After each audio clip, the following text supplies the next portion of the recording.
Muchísimas gracias. Me toca ser el moderador de hoy. Me quedan claro desde hace mucho tiempo que el afecto y las ganas de decir cosas y de celebrar la obra y cosas de Meche es enorme, pero hay que llegar al brindis. Entonces tendré que ser más o menos estricto con el tiempo. Ahorita sí soy muy frívolo. Mira, David, este, ahorita revisé nuevamente más o menos cuánto tiempo, intervenciones de 10, 12 minutos. Voy a intentar estar viendo el reloj. Agradezco muchísimo a Rosa María Rubalcaba, a Elisa Martínez, a Alejandro Agudo y a Paloma Paredes que estén aquí para la mesa número 1. Y pues adelante.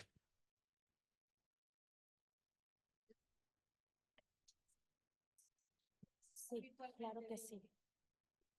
Hola Concepción, ¿nos escuchas? Sí, sí, te escucho. Bienvenida. Hola, hola. Hola a todos Bienvenida, Concha. y a todas. Hola, Rosita. Bien, pues muchas gracias. Omito los agradecimientos a este homenaje verdaderamente para mí conmovedor y creo que para todos nosotros. Y entro en materia porque si no, Diego me va a verdaderamente torturar. Esta es la mesa Amor al Campo. En la obra El arte de amar, Fromme escribió que el amor no es una declaración, sino actos profundos de compromiso basados en responsabilidad y respeto al amado. Quienes estamos hoy en esta solemne ceremonia de manera presencial o virtual, sabemos que el amor al campo era parte íntima y poderosa del ser de Meche y sus trabajos en campo son magníficas obras de este arte. Esta mesa es una oportunidad de conmemoración, unir nuestros recuerdos de Meche, que hoy confluyen en esta sala como ríos. Esta unión nos enriquecerá y ayudará a preservar y matizar las memorias individuales. Participo con emoción como dirigida extemporánea de Meche en mi tesis de doctorado. Digo extemporánea en el sentido de impropia del tiempo en que se hace y espero no haberlo sido en la acepción de inoportuna o inconveniente, porque ingresé al doctorado con poco más de 25 años como académica en el Colegio de México y fue más por azares del destino que por propia voluntad. Cuando uno piensa que ya no habrá cambios en su formación escolar, era mi caso como investigadora en el Colegio de México, los hay. Nunca había considerado cursar un doctorado, pero surgió un cataclismo, el CONACYT. Como escuché decir al doctor Luis Villoro en el auditorio del colegio, en una reunión a que se convocó a todo el personal académico para convencernos de las bondades del consejo, el cual lograría que los investigadores pudieran diferenciarse de quienes no lo son. El CONACYT crearía en ellos una identidad de élite que les daría fortaleza y cohesión. A instancias de una muy querida colega, postulé al CONACYT, aunque sin muchas esperanzas, y efectivamente rechazada. En mis aspiraciones, esto no tuvo mayor trascendencia porque asumí que no sería investigadora nacional. No obstante, poco después, el CONACYT anunció que quitaría la beca a los estudiantes de doctorado cuyo director de tesis no tuviera el grado de doctor. Yo estaba en esa situación y a quien dirigía perdería su beca. Esa ya era otra historia. Fue muy significativo acceder a un programa doctoral en esos momentos. Tuve la buena fortuna de que el CIESAS Occidente, por esos años, mediados de la década de los 90, hubiera ofrecido condiciones flexibles para cursar el doctorado a académicos adscritos a instituciones públicas de educación superior con obra publicada y práctica docente. Empero, más auspicioso fue mi sino cuando recibí la noticia de que esta institución me aceptaba como alumno y la doctora Mercedes González de la Rocha accedía a ser directora interna de mi tesis. La dirección de una tesis doctoral transcurre en un proceso largo y difícil con una total entrega y dedicación de quien la dirige. Lo lamentable es que el trabajo que conlleva dirigir una investigación de tesis doctoral está predestinado al olvido.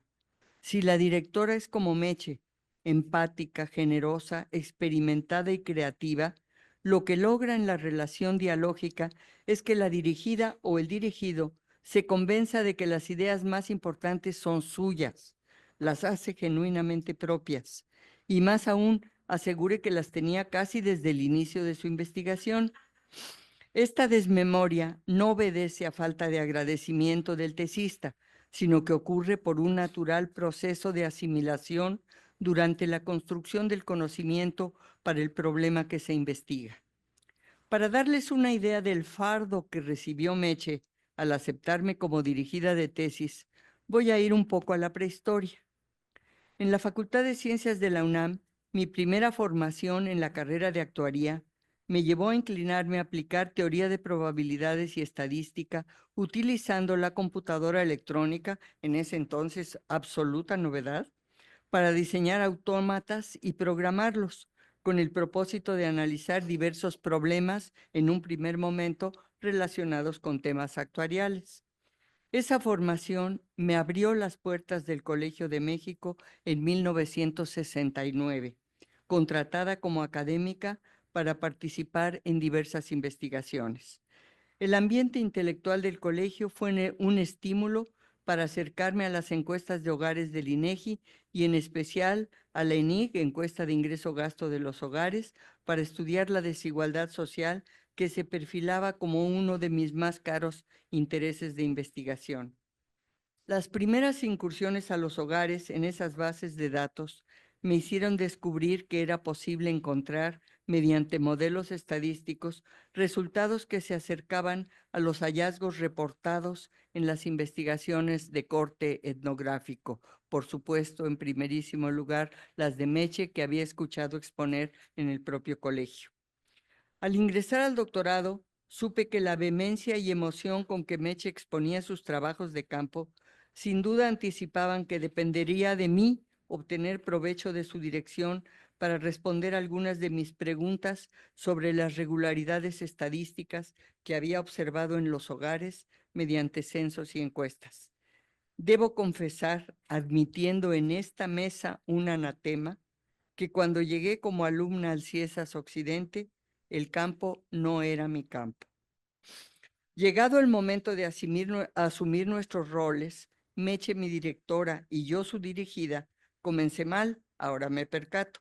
Fue temerario de mi parte que el trabajo que propuse desarrollar como tesis refiriera en su título a los recursos de los hogares. Sugerí aprovechar para mi investigación de tesis 3 levantamientos de la ENIG, 84, 89 y 94, con representatividad nacional para los en ese entonces 20 millones de hogares que había en México y para 5 rangos de tamaño de localidad. Mi interés se dirigió especialmente a los ingresos monetarios registrados para todos los integrantes del hogar, desglosados en 4 fuentes con 6 rubros cada una. ¿Por qué investigar el ingreso de los hogares? Los hogares habían sido estudiados desde la perspectiva sociodemográfica con atención especial en el trabajo mediante las encuestas de empleo. Para los economistas, los ingresos sí habían merecido atención como ingresos personales. Nunca consideran a los hogares como unidades económicas y mucho menos sociales. Tercero, mi decisión fue examinar con profundidad el ingreso de los hogares como recurso de la unidad doméstica, sin considerar el trabajo o empleo de sus integrantes.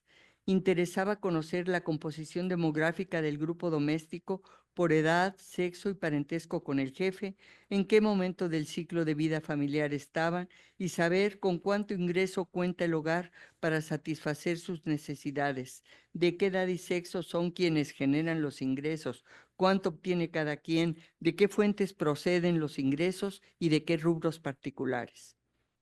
En los seminarios de tesis en que exponíamos nuestros avances, aquí, en nuestro recordado CIESAS, tuve la oportunidad de atestiguar cómo, en procesos paulatinos, las investigaciones de las compañeras y compañeros de mi generación tomaban forma y mostraban hallazgos que generaban conocimientos sorprendentes o inesperados.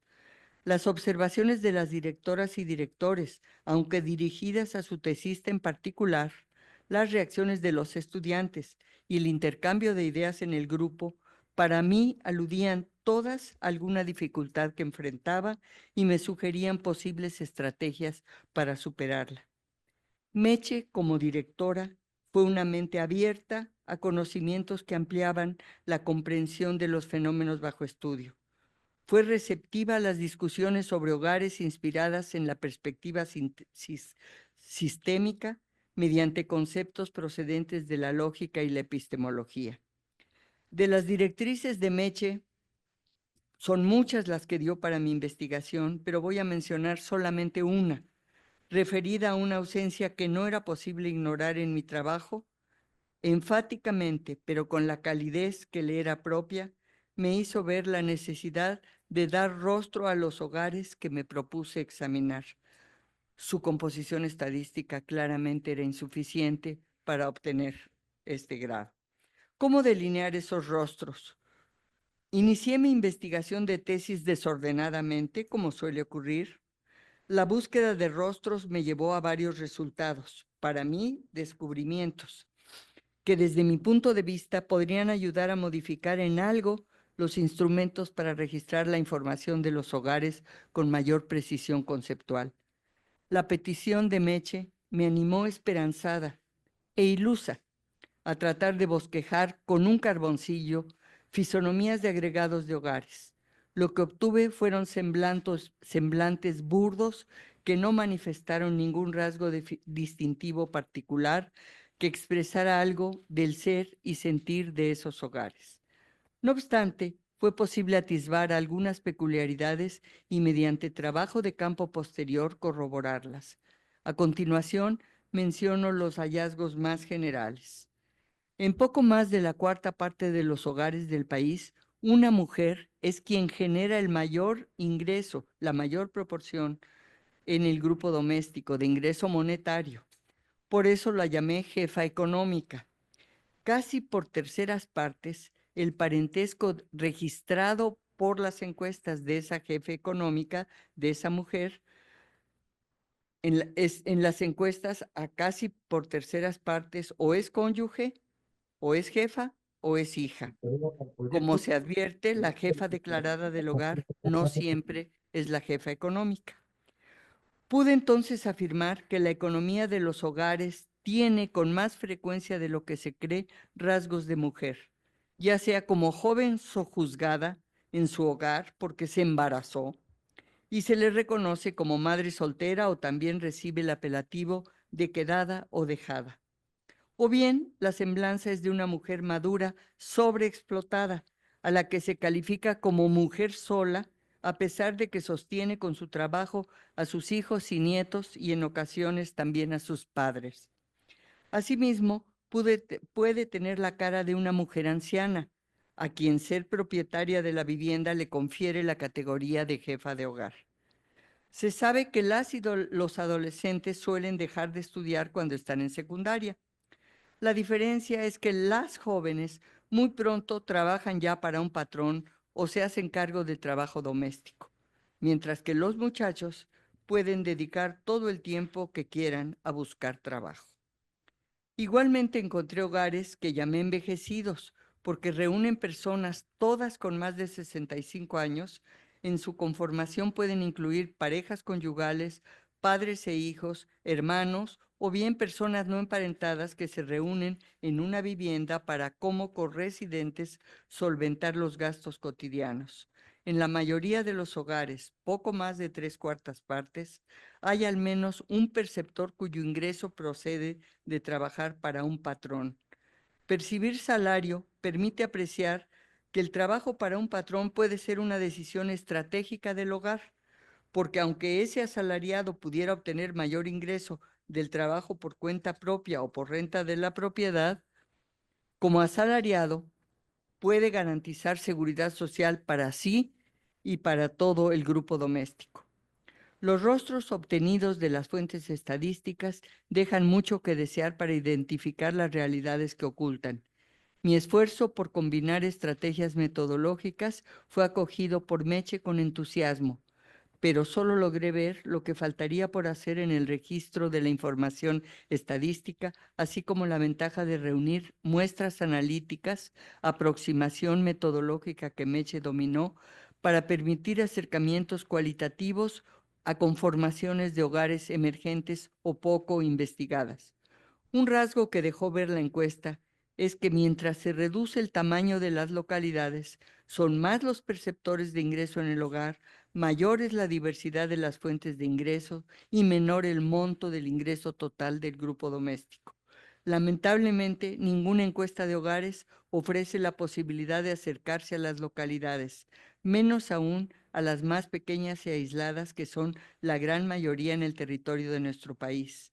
El censo de 2020 registró 134.732 localidades con menos de 100 habitantes, y la población que habita en ellas es de poco más de la población del estado de Querétaro, como si Querétaro estuviera diseminado por todo el territorio nacional.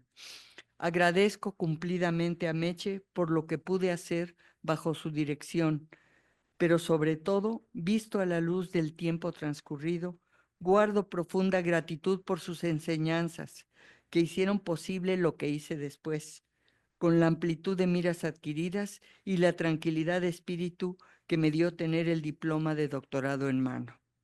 El amor al campo de nuestra querida Meche es un legado que permanecerá en sus discípulos y discípulas, quienes lo amplifican en las aulas académicas y en publicaciones que enriquecen las bibliografías especializadas con que se forman los futuros doctores. Ese amor pervivirá orientando a quienes diseñen o evalúen programas sociales, de gobierno o privados, dirigidos a que los hogares pobres sufran menos privaciones y, de ser posible, sean menos vulnerables. Gracias de corazón, querida directora Meche.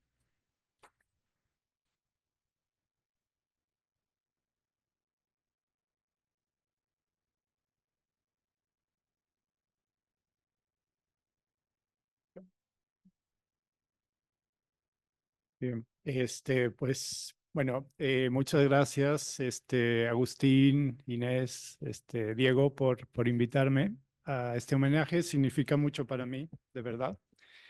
Y bueno, estamos pensando la carrera de Mercedes en términos de la creación de una escuela que tiene dimensiones distintas, interrelacionadas y que en parte está o estuvo localizada en este estacionamiento, ¿no? Del antiguo estacionamiento de Ciesas, donde aprendí tanto, ¿no? Y donde un grupo de investigadores e investigadoras jóvenes, pues aprendimos, nos formamos pues, bajo una serie de principios que fueron más allá de la investigación de campo para la evaluación del programa Oportunidades, pero en lo que a este respecta, las evaluaciones cualitativas de impacto fueron parte del programa, fueron el programa en un sentido muy importante, por lo que quizás habría que pensar sobre la contribución de Meche también en términos de creación de política pública desde la antropología, ¿no?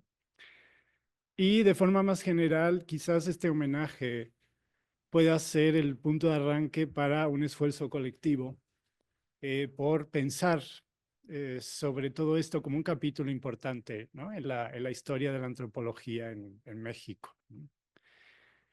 En lo que respecta a mi experiencia personal, bueno, pues en 2005 yo empiezo a trabajar acá para la evaluación cualitativa del programa Oportunidades. Todavía recuerdo la entrevista de trabajo que tuve con Agustín, que me contrató. Muchas gracias por eso también. Y bueno, pues llego recién doctorado de Manchester. Y bueno, pues llego con esta escuela, o con esta tendencia más bien resumida en, bueno, cuando preguntabas en qué consiste básicamente la metodología en antropología, pues una respuesta frecuente era, you just hang out with the people, ¿no? Es que relájate, tranquilo, que es una hipótesis, eso que es, aquí no usamos eso.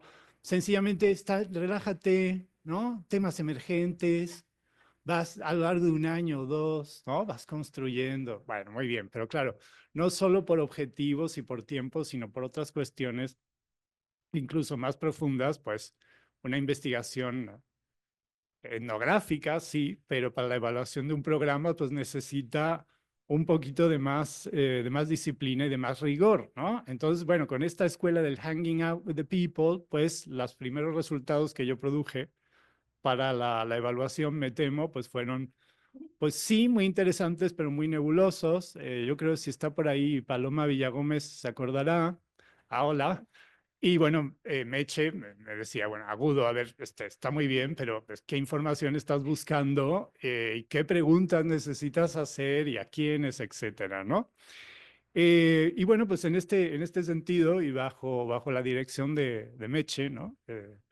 A la que considero mi maestra, pues la evaluación cualitativa siguiente, la de largo plazo del programa Oportunidades de 2007-2008, pues supuso para mí un enorme aprendizaje, entre otros aspectos, sobre las estrategias que pueden adoptar los diseños metodológicos de las evaluaciones cualitativas para incorporar las ventajas del enfoque etnográfico y evitar algunas de sus limitaciones, ¿no?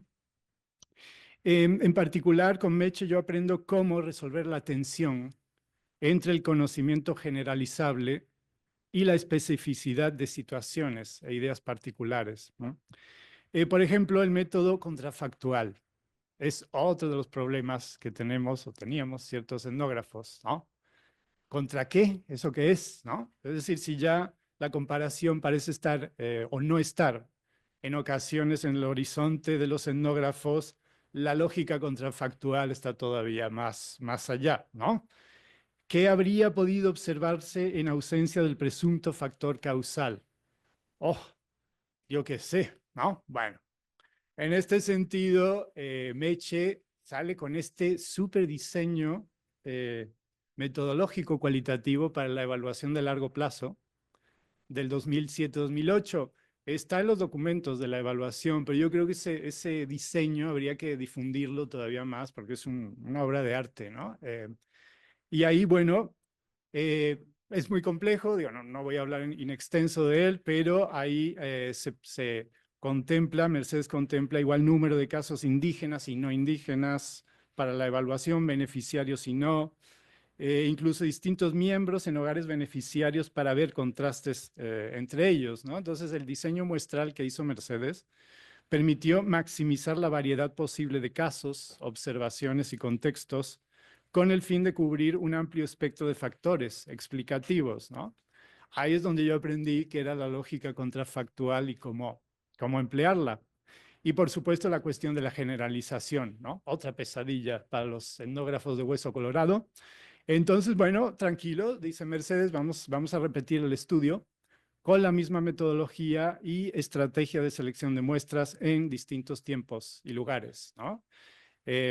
Cosa que hicimos en la evaluación de 2007-2008, ¿no? Chiapas, Oaxaca, Sonora y Chihuahua, ¿no? Aquello fue todo un proyectazo, ¿no? Y finalmente otra exigencia para los y las etnógrafas que participan en política pública y pretenden publicar también en journals, ¿no? Muy sesudos, sociológicos y otros, es cuantificar nuestros datos, ¿no?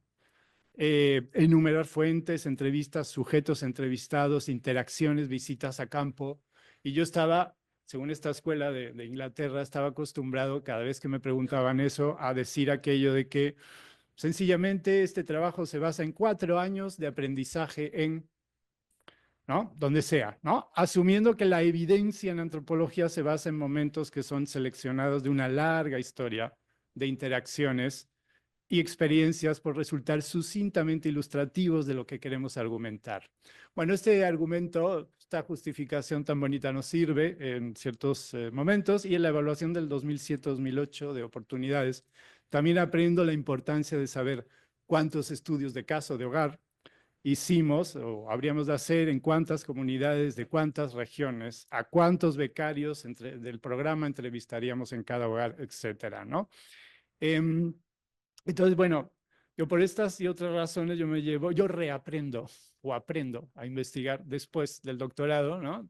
También dio mucho más que un postdoctorado de lujo, pero en suma, yo creo que una de las grandes contribuciones de Meche es ampliar el enfoque y los métodos propios de la etnografía e integrarlos a los diseños cuasi experimentales de la investigación social cualitativa, lo cual rinde frutos y aporta modos de comprensión que no serían posibles de otro modo.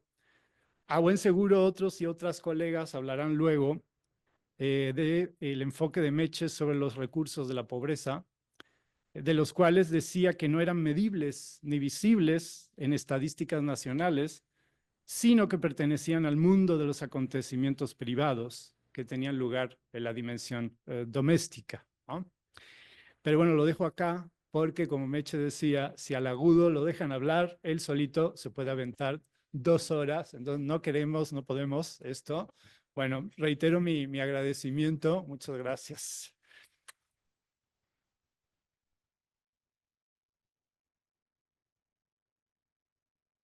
Muchísimas gracias. Para confirmar que Concha Esteta está lista para ser nuestra siguiente presentadora. Lista, Diego. ¿Me escuchan? Te escuchamos bien, adelante. Ok, bueno, primero lamento mucho no poder estar entre ustedes. Empecé el año con una situación de salud medio delicada, entonces no puedo viajar y por eso no estoy con ustedes, pero como si estuviera, la verdad. Quiero agradecer a Agustín, a Inés y a Diego y al CIESAS por esta oportunidad para compartir mi profunda relación con Meche, mi mechinga, como yo le decía, porque realmente me chingaba, ¿no? Y reflexionar con ustedes sobre mi relación con ella en este evento me ha permitido, por un lado, vivir el duelo, que no lo había hecho especialmente desde una gratitud inmensa ante la vida por haber sido privilegiada y tener a Meche en mi camino, en mi caminar personal, profesional y familiar. Cuando yo hago la lista de las personas que han marcado mi vida, Agustín y Meche están ahí. Fueron mis maestros en la evaluación de oportunidades cuando fui directora de planeación y evaluación, mis cómplices, logramos hacer equipo, se volvieron mis amigos. Mucho podríamos hablar de la evaluación cualitativa de oportunidades. Agudo ya ha hablado de ello, pero si algo está documentado es este proceso. Por ello, más que hablar ahora de la evaluación en sí misma, me gustaría contarles más cómo fue mi proceso de relación con Mechinga en este proceso que muestra sus luces, pero también sus sombras. Era una mujer consistente, congruente e íntegra, que la fui descubriendo con el tiempo, en su profesión y en su ser amiga. Podíamos tener diferencias, podíamos no estar de acuerdo en varias conclusiones de sus estudios, pero siempre llegábamos a un acuerdo.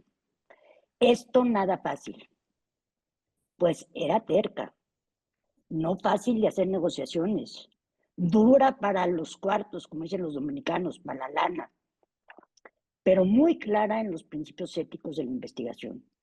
No voy a dejar que se maquillen mis resultados, nunca, Concha. ¿Lo entiendes? Y así terminaban siempre las reuniones de presentación de resultados. Cuando yo entré de directora, yo venía de la Coordinación de Progreso de Oportunidades de Veracruz. Antes estuve en CONAFE, antes ONGs Yo realmente era una promotora social nata, con mucha experiencia de trabajo en comunidades, pero nada de experiencia en investigación académica y menos de evaluaciones de impacto. Por supuesto que el reto que me aventé fue mayúsculo, pero he de decir que la generosidad del equipo que estaba en la dirección cuando yo llegué en 2004 y que regresé a la Ciudad de México, que salí en 81, a vivir en las comunidades rurales de Veracruz, este equipo me acogió y me apoyó y me ayudó a atreverme a relacionarme con los coordinadores de las evaluaciones, tanto cuantitativas como cualitativas. Además, alguien me dijo, no te preocupes, los académicos son un sector noble, el cual sí me mintió. No es un sector tan noble. La primera reunión con Meche Agustín, ustedes no se imaginan lo nerviosa que yo estaba. Acuérdense que mis antecesores eran economistas, con maestría, con las ecuaciones en la boca, y yo socióloga, promotora social, que mi última ecuación esperaba haberla dejado en la carrera. Decidí no aparentar lo que no era y ser yo misma, una promotora social comprometida al 100 con la población en pobreza, y que todo lo que se propondría para la evaluación tenía que ser útil para mejorar las condiciones de la gente. Yo era muy pragmática, bueno, sigo siendo muy pragmática. Y mi experiencia de campo y mi relación con la gente en campo fue muy valorada por Meche, la cual, como dice Rosa María, tenía un amor al campo que brillaba en la relación especialmente con las mujeres. Y esto rompió cualquier barrera para construir una relación profesional y de amistad. He de decir que después de 3 reuniones con Meche y Agustín para acordar la evaluación 2004, Agustín pasó a ser San Agustín. Meche era muy dura, ¿no? Yo decía, híjole, eres bien perrita, ¿no? Defendía su agenda, su presupuesto, su muestra analítica, como nada en el mundo. Y Agustín nos ayudaba a mediar.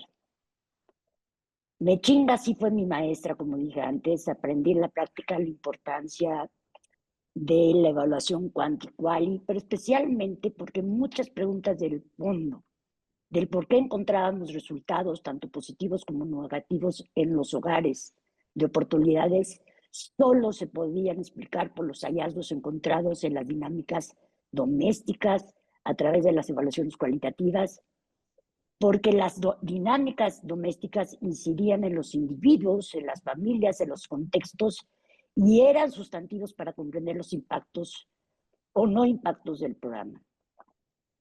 Meche siempre decía, miremos lo que pasa en las comunidades indígenas, no son lo mismo que las rurales, miremos qué pasa en las suburbanas, no son lo mismo que las urbanas, miremos a las mujeres, a las parejas, a los niños, veamos más allá de la violencia, se han empoderado las mujeres, el programa explota a las mujeres usando todo su tiempo para actividades del programa y sus pinches pláticas, y la lista de preguntas sería larguísima, y pasamos de las anécdotas a los hallazgos. Y así hicimos varios procesos juntas para aprender del programa, pero especialmente a que fuera útil todos los procesos de evaluación, especialmente yo insistía que fuera útil para mejorar la política social en México y especialmente las condiciones de vida de los hogares de oportunidades. Y nos aventamos a hacer un seminario internacional sobre enfoque de género con Paz y Vania, el Colegio de México y el Programa de Mujeres de Naciones Unidas, trayendo investigadoras nacionales e internacionales a discutir el tema en una visión, la condición de Meche, crítica y autocrítica, ¿no? Y así nos trajo una encantadora investigadora de Londres, Maxine Molinox, amiga de Meche, que tenía un paper muy fuerte sobre el uso del tiempo de las mujeres de oportunidades. Más o menos decía que el programa explota a las mujeres, ¿no? El seminario fue muy rico, luego Rosa María y un equipo hicieron todo un estudio también sobre esto. Llevamos a Maxina Campo, Meche no pudo ir, nos dejó morir solos a Rogelio y a mí y a Paz. Pero me acuerdo que me asesoró para hacer las preguntas correctas a las mujeres por la investigadora y también me advirtió que dejara a la investigadora hacer su trabajo, ¿no? Me acuerdo de una anécdota que ella estaba platicando con una mujer diciéndole, bueno, el programa usa mucho su tiempo y usted ya no tiene tiempo para usted, señora, o ¿qué tiempo tiene para usted? Y la mujer, esto fue en Tecamachalco, en la Sierra de Puebla, le dijo, no, ahora tengo más tiempo para mí porque mis hijos se enferman menos y ahora me puedo dedicar más tiempo para mí porque pues, mis hijos van a la escuela, se enferman menos y ese es tiempo que yo gano para mí. Lanzamos el estudio del esquema diferenciado de apoyos con el Colegio de México, esto también impulsado, por supuesto, todo con el apoyo de San Agustín. Se conformó el Comité Académico de la Evaluación Cualitativa, logramos hacer un seminario de la evaluación cuanti-quali para discutir resultados y retroalimentar ambos procesos. Nada fácil, ¿no? Pero se lograron hacer estos seminarios con una discusión abierta, ¿no? Sincera, muy profesional, ¿no? Y no era nada fácil porque los coordinadores de la evaluación cuanti y los investigadores eran bastante no muy flexibles, ¿no? Pero el logro de la evaluación 2007-2008 sobre calidad de los servicios de educación y de salud, como decía Angulo, fue único. Y ahí logramos conjuntar ambas evaluaciones. Ahí Mechinga y Stefano Bertozzi con su equipo se la rifaron. ¿Y qué decir del equipo mío de la dirección de evaluación? Me acuerdo muy bien a Ileana y Ana Núñez, noches enteras revisando los documentos de evaluación, Wally, y todos revisando las bases de datos analíticas, ¿no? Y ahí sacamos los tomos sobre la evaluación conjuntas, tanto Quali como Quanti, una experiencia realmente enriquecedora y muy importante para el nivel internacional. Logramos hacer seminarios internacionales y posicionar la evaluación cualitativa con organismos multilaterales, que los préstamos financiaran la evaluación cualitativa y que varios países entendieran que la evaluación de impacto de programas sociales tenía que tener un componente cualitativo. Y eso fue mucho al gran aporte que hizo Meche y Agustín con sus equipos de la evaluación. Mechinga, mi amiga, congruente, consistente, íntegra. Yo quisiera contarle dos anécdotas que para mí salieron a la luz cuando estaba como reflexionando en este evento. Una que va a mostrar cómo era Meche. En 2008, en el seminario de presentación de resultados Quanti-Quali, con los dos consejos académicos, ¿no?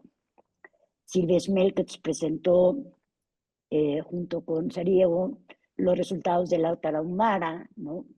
Y diciendo cómo los impactos que tenían los niños tarahumaras, el incentivo educativo, había una alta deserción escolar, preferían ir al trabajo, etc. Y Meche estaba en videoconferencia, no estaba presente, nomás estaba Agustín y los colegas que formaban parte de la evaluación cualitativa, ¿no? Y en eso hubo una intervención del Coordinador Nacional de Programa de Oportunidades, que en su momento era Salvador Escobedo, quien dijo, pues así son los indígenas y los indígenas no quieren estudiar, ya hay que dejarlo, no sé para qué seguimos estudiando a los grupos indígenas y ya sabemos que ellos no quieren estudiar. Una intervención bastante delicada y la primera que saltó fue Meche. Y Meche no sabía quién había hablado o no se dio cuenta, no identificó la voz y luego dijo, ¿quién es ese pinche ladino que está haciendo ese comentario? Pero ¿quién es ese pinche ladino? Y por supuesto enmudeció el palenque en la reunión. Agustín blanco, yo blanco, María Farel nomás me agarra del brazo y me dice, para afuera, ¿no? Pues tratamos de cambiar el tema y Estefano Bertozzi trató de cambiar el tema y Salvador Escobedo me llama y me dice, en este momento se va Mercedes de la evaluación, no quiero más evaluaciones cualitativas. Bueno, no saben, ya Agustín podrá contar lo que fue, pero convencer a Meche para que le pidiera una disculpa al doctor Escobedo, de tal forma que no tiráramos por la borda toda la evaluación cualitativa y continuáramos, fue todo un retoche. Pero así era Meche. Y a la hora apechugó, dijo, ni madres, bueno, pues nada, cuestión táctica, a pedir una disculpa y logramos sortear la evaluación y ahí San Agustín se la rifó. Mis respetos. La otra anécdota que es muy bonita, me acuerdo que Meche, híjole, no me acuerdo del nombre del libro, de verdad, ya mi edad, los nombres, mi memoria no me da. El último libro que hizo Mercedes sobre oportunidades, me chinga sobre oportunidades, quería que lo presentara Santiago Levy. Y me dijo, ¿tú crees que Santiago querrá presentar mi libro? Dije, pues vamos a preguntarle, a ti te estima mucho, pues vamos a preguntarle, no perdemos nada. Y la respuesta de Santiago fue muy linda. Me dijo, lo que pida Meche. Es un mujerón. Además de ser la mejor antropóloga que conozco, es como tú dices, Concha, congruente, consistente, intransigente en sus ideas y valores. Por Meche bailo. Y así fue. Santiago presentó el libro de Meche. Y yo, la verdad, sigo bailando con Meche. Le mando un beso enorme donde se encuentre. Y San Agustín, solo mi gran cariño y otra vez mil gracias por permitirme compartir esta experiencia. Aquí termino y creo que les ahorré tiempo. Muchísimas gracias, Concha. Aquí estamos. Efectivamente, vamos bien en tiempo. Elisa y Paloma, ¿quién quiere seguir?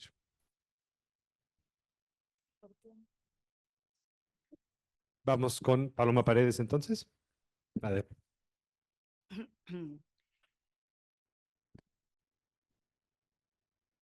Los latinos llamaron mercs, mercis, a las provisiones, víveres y vituallas que se vendían en el comercio, y de allí salieron las palabras mercancía y mercado. El precio de esas mercaderías se llamaba merces, mercium, pero con el tiempo la palabra se empleó también para designar el precio pagado a una persona por un servicio, como ocurría en Roma con los mercenarios, los soldados que se enrolaban por dinero. Poco a poco, merces fue adquiriendo el sentido de recompensa, dádiva o favor que se otorga gratuitamente a alguien, que es la denotación que con que llegó a nosotros la palabra merced. Y como los católicos suelen pedir a la Virgen favores o mercedes, surgió en Barcelona el culto a Nuestra Señora de la Merced, que dio lugar al nombre propio de mujer, Mercedes. A pesar de ser típicamente español, en 1889 fue bautizada así una bebita vienesa de apellido Jelinek. Años más tarde, su padre, Emil Jelinek, se asoció al fabricante de automóviles Gottlieb Daimler para construir un automóvil moderno y lujoso. El modelo tuvo un éxito tan arrollador que su nombre, Mercedes, fue adoptado para todos los automóviles fabricados por Daimler. Esta historia la relata Fernando A. Navarro en su libro Parentescos insólitos del idioma. Y en este libro cuenta que cuando él mismo mencionaba que su hermana se llama Mercedes en algunos países de Europa Central, la reacción es sorprendente y suelen decirle, ¿a quién se le ocurre ponerle a una niña el nombre de un coche? Lo que les acabo de leer fue el contenido del boletín La Palabra del Día, escrita por el lingüista uruguayo Ricardo Soca, que yo recibí por correo electrónico en un Hotmail el martes 31 de agosto de 2010. El relato, como posiblemente compartan conmigo, me pareció súper bonito e interesante, curioso, y sin dudarlo lo compartí con nuestra Mercedes. Ella, maravillada, agradeció el envío, al que llamó un regalo y añadió: yo me sabía la historia, con menos detalles, por supuesto, del productor de autos. Y lo cierto es que en Inglaterra todo mundo me decía al saber mi nombre: oh, just like the car. No. Mercedes entonces no sabía estos detalles que les comparto sobre su nombre, pero espero que sí supiera, en cambio, las grandes mercedes que obsequió a la antropología en general y en particular a quienes tuvimos la Está fortuna dormidita. de ser sus discípulas directas. En mi caso, la formación de mano de Mercedes y también de Agustín, por supuesto, comenzó justo cuando terminé la carrera de sociología. Entonces, comencé a trabajar como investigadora de campo en las evaluaciones cualitativas al programa Progreso Oportunidades, que en aquel entonces, o sea, en el momento en que yo me incorporé al grupo, que era más como entre 2002 y 2004, en esa época las dirigía Agustín. En aquel momento, yo recién egresada, no conocía al CIESAS, no conocía a los integrantes de CIESAS y no tenía ni idea de la trayectoria y el reconocimiento del que ya gozaba el trabajo de Mercedes y Agustín.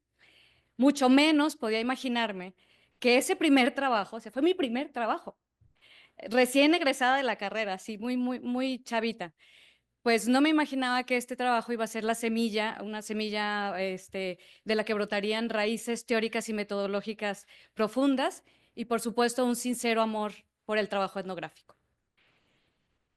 El fundamento de aquellas evaluaciones cualitativas era el campo, es decir, los diversos escenarios en los que el programa distribuía sus apoyos. Nuestra labor era el escudriño de aquellos contextos particulares donde convergían distintos actores relacionados con el programa.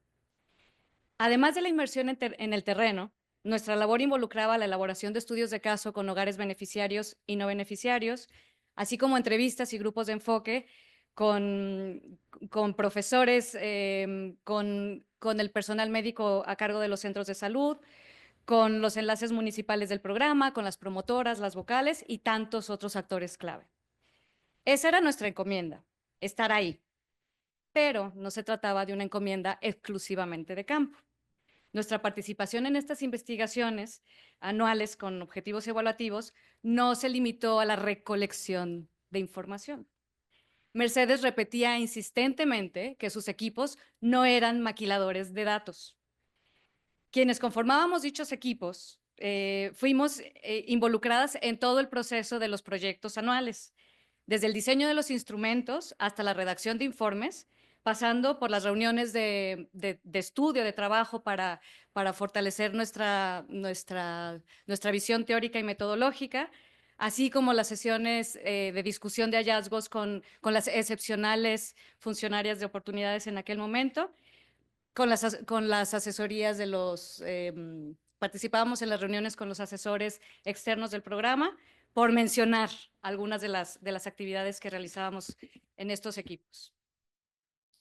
Ese fue siempre el espíritu del trabajo que hacíamos con Mercedes y Agustín, la colaboración. Mercedes nos concedió el rango de colegas cuando éramos aprendices. Así nos formaron.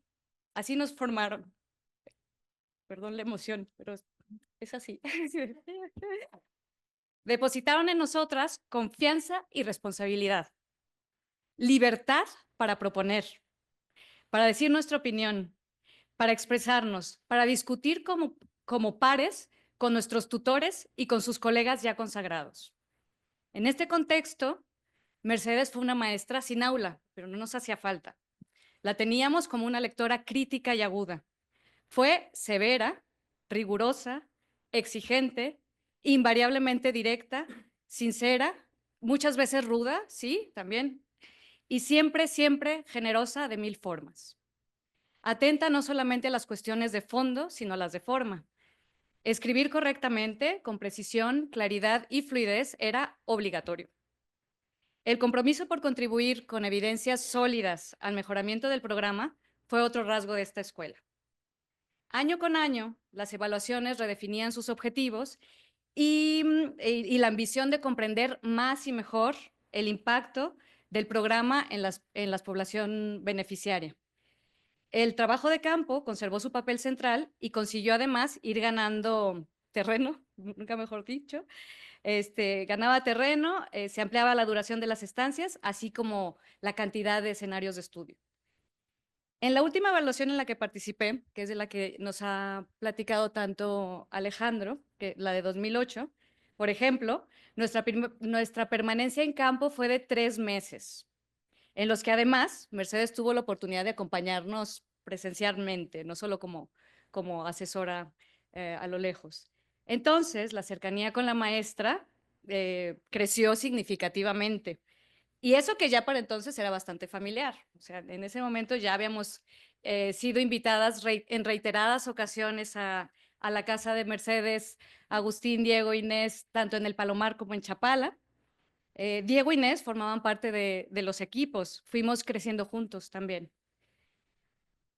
Tuvimos entonces la oportunidad de conocer en campo el lado tierno y juguetón de la maestra.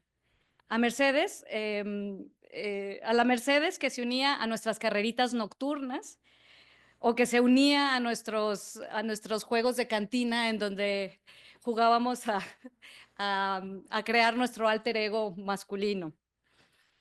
Mercedes compartió con nosotras también ese lado confidente, se convirtió en maestra amiga. En aquella época también, Paulina, mi hermana, que anda por aquí, también formó parte del equipo. Era asistente de Mercedes y coordinadora administrativa de distintos proyectos. Los lazos, pues, se seguían estrechando. Y es que la escuela de Mercedes y Agustín también fue eso para mí, un nudo de redes muy sólidas, de redes académicas y amistosas, que no se limitaron a los años de las evaluaciones. Todas las integrantes de su equipo, de sus equipos, en algún momento, antes o después, volamos del nido. Pero las alas no debilitaron las raíces, las fortalecieron. Fuimos y volvimos. Hubo otros proyectos en los que la escuela se extendió, donde nuestros roles cambiaron, en donde nos tocó coordinar a nuevas generaciones de investigadoras y trasladar, o al menos intentar trasladar a ellas, el sello de la casa.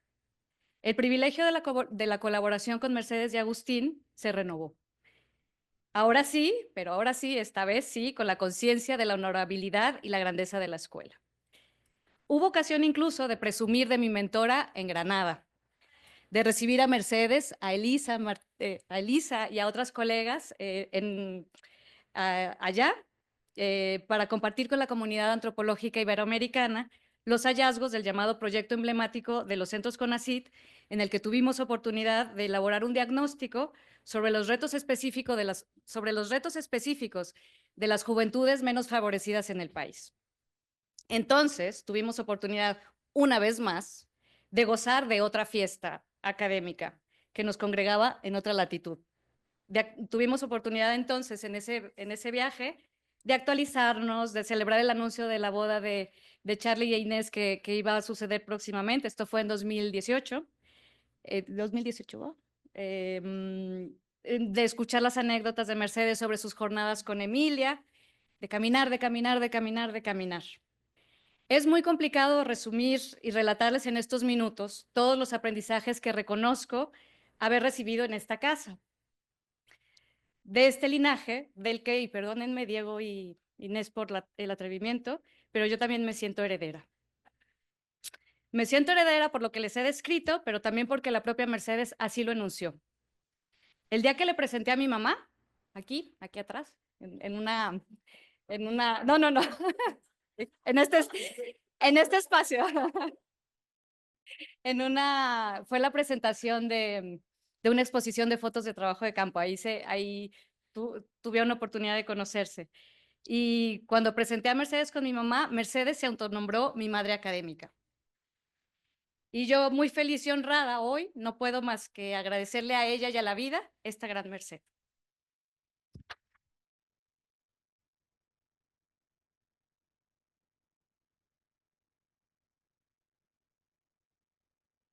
Gracias. Adelante, Elisa. Muchas gracias. Pues bueno, primero que nada quiero agradecer a la familia Escobar González, Agustín, Diego, Inés, por supuesto también a Denise y a Charlie, que siempre Mercedes los tenía presentes en sus comentarios, sus pláticas, sus conversaciones, al CIESAS Occidente por brindarnos la oportunidad de estar aquí el día de hoy, rindiendo homenaje y recordando a una persona que ha sido muy importante en las trayectorias académicas de todos los aquí presentes, y no solo eso, sino también en nuestras vidas personales. En mi caso, Mercedes fue mi mentora, la persona con generosidad que con generosidad y confianza me formó como antropóloga y etnógrafa. Si bien con esta afirmación y con este texto les voy a hablar de mi experiencia personal y de mi relación con ella, espero dar cuenta de la impronta y el legado que ha dejado en muchas de nosotras. Y digo nosotras en femenino porque si algo hizo Mercedes fue siempre jalar a un grupo de mujeres jóvenes a quien nos dio toda la confianza del mundo, pero además nos impulsó a seguir creciendo. Y yo por eso estoy completamente agradecida. Para empezar, he de retomar una afirmación muy básica y la retomo porque justo Mercedes me acogió recién salida de la licenciatura. Y esta afirmación es que en la disciplina antropológica se caracteriza por su método etnográfico, el cual, basado en el trabajo de campo y en la observación participante, tiene un gran potencial explicativo. Para quienes somos antropólogos, esto es un conocimiento muy básico, uno de los primeros y principales aprendizajes que tenemos en nuestra formación. Sin embargo, la realidad es que en la práctica, la forma de hacer trabajo de campo y etnografía no resulta tan evidente. Para aprender el método etnográfico a lo largo de la carrera o de los posgrados, se leen y discuten las clásicas etnografías, en las que destacan los largos y rigurosos periodos de trabajo de campo, con fuertes contrastes culturales que hoy en día se han convertido en la excepción. O bien se revisan los distintos manuales y textos metodológicos que, aunque enfatizan que el trabajo de campo no tiene recetas, brindan un conjunto de recomendaciones sobre cómo realizarlos, es decir, aspectos como la importancia de generar rapport, de observar los detalles del contexto, del paisaje, de registrar minuciosamente cada uno de los detalles en el diario de campo o de la forma correcta de abordar a los sujetos, respetando ese límite entre el ser y no ser parte de la comunidad, por mencionar solo algunos de ellos. No obstante, a pesar de toda esta información, encontrarse por primera vez sola, parada sobre el terreno, puede sentirse como estar perdida, sin ningún tipo de brújula, en un gran bosque lleno de símbolos, prácticas y significados que se entretejen de forma tan variada que al inicio es difícil no perderse de esos objetivos, de lo que debe de observarse y lo que debe de registrarse. Es decir, y es que, como siempre lo afirmó Mercedes, el trabajo de campo no se aprende en el texto, no se aprende en el aula, sino caminando el terreno y ensuciando las botas. Así, con la convicción de que este es un saber que se enseña y se aprende fuera del aula, transmitido de generación en generación, como ella misma lo aprendió de sus profesores, Mercedes formó a toda una escuela de etnógrafas, a quienes con rigurosidad y exigencia, pero también con mucha confianza y con mucho cariño, nos enseñó a observar, a escuchar, a registrar y a escribir. En mi caso, fueron pocas las ocasiones en las que tuve el privilegio de ser acompañante de Mercedes durante el trabajo de campo. No obstante, esas salidas de campo para mí han sido las más aleccionadoras y nutritivas en mi formación como antropóloga. Esos recorridos me brindaron la oportunidad de aprender a través de la mirada y de la conversación con Mercedes aquellos detalles del paisaje y del contexto que importaban. Ahorita, como lo comentaba Diego, el poder observar a lo largo de la carretera y con una conversación muy sutil señalar el tipo de asentamientos, el tipo de ganado, el tipo de cultivos y ya estando ahí en campo, las prácticas que eran relevantes, las relaciones que se tejían entre los sujetos y los actores sociales. Más allá de esa mirada, de esas conversaciones, observar la forma en la que con suma confianza, respeto y familiaridad se acercaba a la gente me permitió comprender esa esencia del rapport. Y es que Mercedes, con un tacto y con una sutileza, se ganaba la confianza de sus interlocutoras con afabilidad y seguridad, esa afabilidad que siempre la caracterizó. con gran interés por aprender los secretos de las plantas que estaban ahí en los huertos, o bien los remedios caseros que las señoras utilizaban para ciertas afecciones. Y esa era solo la punta del hilo con la que empezaba a ganarse la confianza de la gente y la gente a su vez abrirse con ella.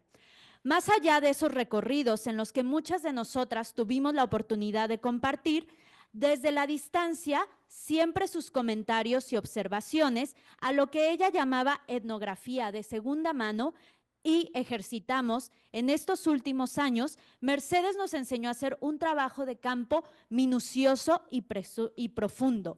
Y es que ese tipo de etnografía se convirtió en un ejercicio en donde comunicar y compartir eran el eje central. Un ejercicio que requería de diarios de campo sistemáticos, rigurosos, limpios y detallados, para que cualquiera que los leyera pudiera situarse en el terreno a través de nuestros ojos. Fue así que comenzamos a ejercitar la pluma, pero también esa mirada y esa escucha. Y es que cada entrega semanal era devuelta por Meche con un cúmulo de cuestionamientos, de dudas sobre todo lo que observábamos, sobre todo lo que escuchábamos. Y en ese ir y venir de cuestionamientos, observaciones, comentarios que muchas veces eran duros, muchas veces gratificantes, tendíamos un nutrido y emocionante diálogo que nos llevaba a comprender a profundidad la realidad. Fue de esa forma que Mercedes, desde su experiencia, nos enseñó a observar más allá de lo evidente, a escuchar de forma atenta a todos con quien dialogábamos, a encontrar los significados latentes en cada discurso y cada práctica. Así, la exigencia y confianza con la que nos guió nos permitió entender la importancia del registro, del detalle en cada uno de los aspectos, como los recursos materiales de los hogares, la distribución de los espacios en las viviendas, las genealogías familiares. También nos alentaba y acompañaba para que entráramos, como ella lo decía, hasta la cocina.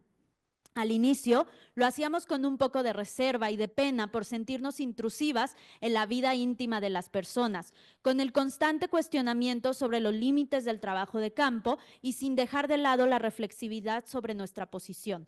No obstante, poco a poco, con su aliento, con su fuerza, nos convertimos en parte del día a día de las interlocutoras, quienes nos otorgaban la confianza al permitirnos acompañarnos a los servicios de salud, donde veíamos el trato que realmente recibían, en sus jornadas de cuidado, en donde veíamos lo extenuantes que eran y la doble jornada de trabajo a la que se enfrentaban. En la búsqueda de trabajo durante las madrugadas en un parque de una comunidad, dando cuenta de las dinámicas de reclutamiento y de la organización del mercado laboral, así como del mismo trabajo que hacían, constatando dinámicas y prácticas más allá de lo dicho.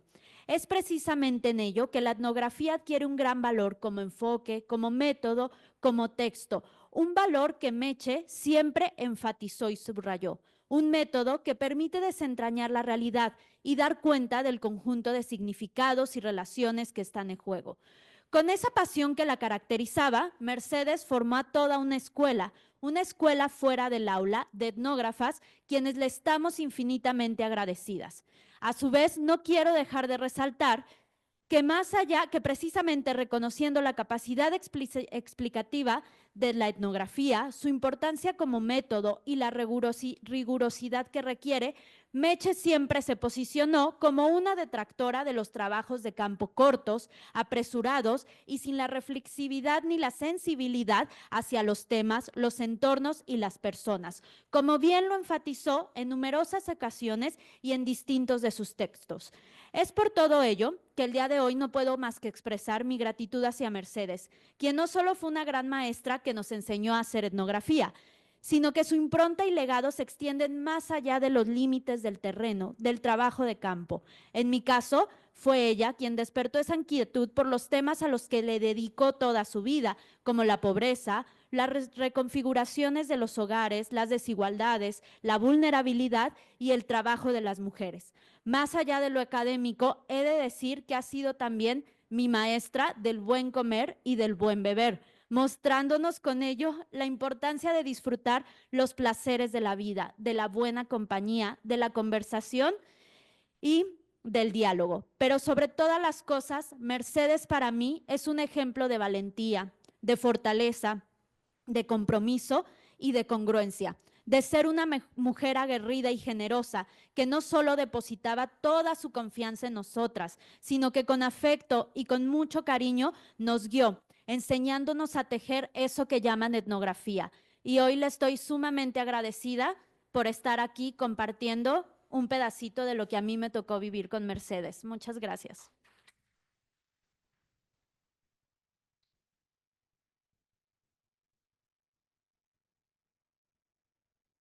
Muchísimas gracias, Paloma, Alejandro, Concha Esteta, Elisa Martínez, Rosa María Rubalcaba. Qué rico escucharles. Si Concha todavía está por ahí conectada con nosotros, simplemente quiero decir que ese episodio del Ladino reverberó semanas y semanas en la casa.